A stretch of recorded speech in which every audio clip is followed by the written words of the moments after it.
Baik, Assalamualaikum warahmatullahi wabarakatuh.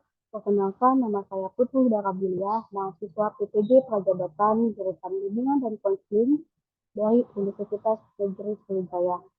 Di sini saya akan menjelaskan hasil modifikasi dan analisis RPL, di mana RPL yang belum saya modifikasi ini merupakan RPL dari kurikulum K13, sedangkan RPL yang telah saya buat dan yang telah saya modifikasi berdasarkan mata kuliah prinsip pengajaran dan asesmen bimbingan dan konseling dengan menggunakan kurikulum Merdeka. Baik, di sini saya akan berbagi layar untuk menampilkan RPL yang belum saya modifikasi.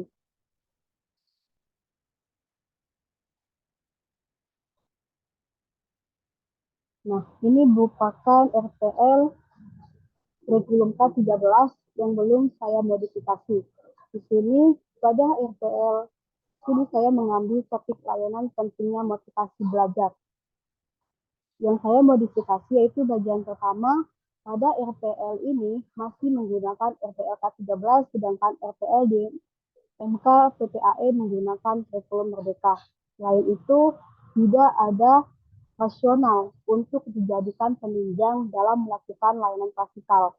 Di kurikulum K13 tidak menyertakan profil Pancasila dalam melakukan layanan klasikal dan juga tidak menyertakan profil Pancasila dalam perencanaan layanan pembelajaran, sedangkan poin-poin tersebut ada di perencanaan kurikulum Merdeka. Selanjutnya itu saya melakukan modifikasi pada bagian topik layanan. Menurut saya, topik layanan di kurikulum K13 ini masih menggunakan kalimat baku dan tidak mengandung kalimat ajakan. Harusnya itu menggunakan kalimat yang mengandung ajakan. Ada peserta didik merasa diajak untuk melakukan proses pembelajaran ini. Selanjutnya, saya melakukan modifikasi pada bagian tujuan umum. Menurut saya, dalam menentukan tujuan belum standar kompetensi kemandirian peserta didik atau SKPD, serta aspek perkembangan peserta didik dan standar capaian layanan profil pelajar Pancasila. Selanjutnya yaitu pada bagian metode dan teknik. Menurut saya, pada tahap ini hanya menggunakan metode diskusi, surah pendapat, dan tanya jawab. Metode yang digunakan selalu monoton, tidak ada metode yang membuat peserta didik menjadi tertarik untuk mengikuti pembelajaran. Selanjutnya, saya melakukan modifikasi pada bagian tahap inti. Menurut saya, pada kurikulum K13 ini, di bagian tahap intinya, guru tidak melakukan absorpsi. Guru tidak mengelompokkan sesuai dengan diferensiasi konten, seperti yang menunjang kesiapan belajar, perbedaan minat, dan kebutuhan peserta didik. Selanjutnya itu tidak adanya diferensiasi proses yang menunjang pertanyaan menantang, kegiatan yang bervariasi, dan pengelompokan. Dan terakhir, tidak adanya diferensiasi produk atau penugasan. Mungkin itu saja dalam RPL K13 ini yang mau saya modifikasi. Selanjutnya saya akan menampilkan RPL kurikulum Merdeka yang sudah saya modifikasi. Nah, pada kurikulum Merdeka ini,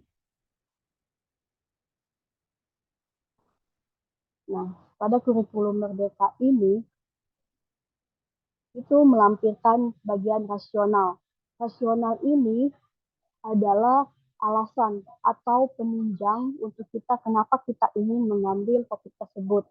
Karena dari hasil AKPD yang dilakukan oleh guru BK di SMP Negeri 36 Palembang, terdapat kategori sedang pada bidang belajar mengenai motivasi belajar.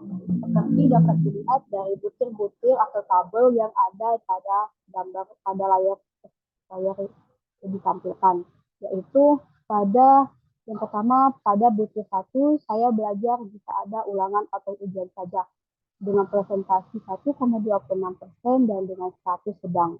Yang kedua itu saya belajar di rumah kalau disuruh atau diperintah orang tua dengan presentasi 1,51% dengan status sedang. Selanjutnya, saya sering menunda pekerjaan dengan presentasi 1,01% dan dengan status sedang. Terus yang terakhir itu saya selalu malas untuk belajar dengan presentasi 1,26% dengan status sedang. Untuk mengapa saya mengambil topik mengenai motivasi belajar ini bukan hanya dari hasil AKPD, tetapi perolehan data tersebut diperkuat juga oleh hasil observasi yang kami lakukan saat melakukan PTL kemarin. Itu menunjukkan ada beberapa siswa yang kurang memiliki motivasi belajar.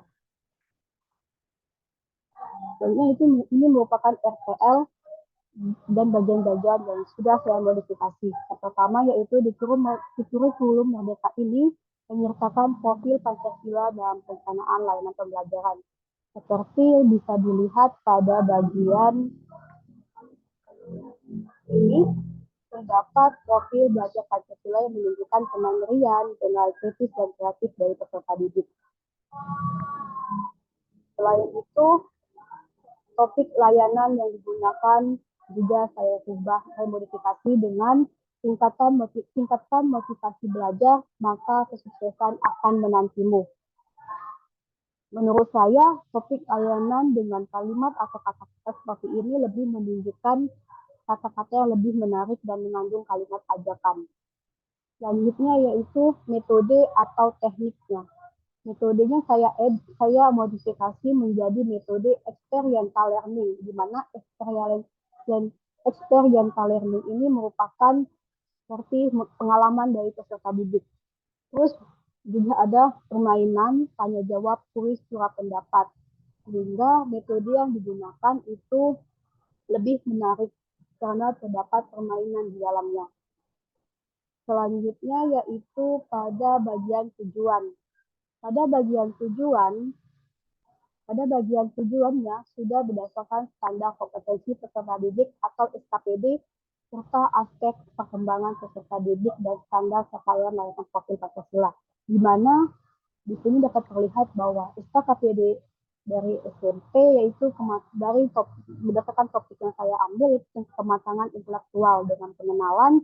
Pertama, peserta didik dapat mengklasifikasi faktor yang mempengaruhi motivasi belajar. Terus yang kedua, peserta didik dapat mengemukakan indikator motivasi belajar. Yang ketiga, peserta didik dapat mengemukakan manfaat motivasi belajar. Dengan akomodasi, peserta didik dapat memilih perilaku yang menunjukkan motivasi belajar, dan tindakannya yaitu peserta didik dapat menentukan langkah-langkah meningkatkan motivasi belajar. Selanjutnya yaitu mengenai tahap inti, di mana pada tahap inti ini guru melakukan persepsi, yaitu guru mengelompokkan sesuai dengan diferensiasi konten yang menunjang seperti kegiatan belajar, perbedaan minat, dan kebutuhan peserta didik. Selanjutnya ada juga diferensi proses tentang pertanyaan dan penantang, kegiatan yang bervariasi, dan pengelompokan. Dan yang terakhir yaitu diferensiasi produk atau penugasan.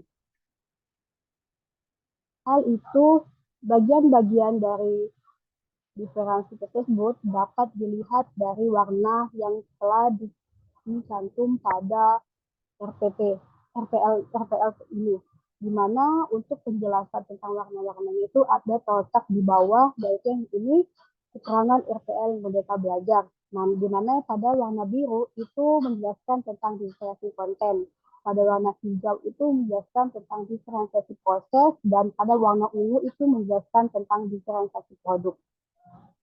Di sini juga terdapat lampiran-lampiran seperti lampiran materi, lampiran LKPD, lampiran evaluasi proses dan hasil, dan selanjutnya lembar refleksi kegiatan bimbingan klasikal. Ini dapat dilihat untuk materi-materinya, dan di sini juga ada tentang LKPD. Ini LKPD-nya, Selanjutnya ini lampiran evaluasi hasil. Ini lembar evaluasi proses, sedangkan yang di bawahnya yaitu lembar evaluasi hasil. Dan selanjutnya yang terakhir yaitu refleksi layanan bimbingan klasikal. Mungkin itu saja penjelasan dari saya.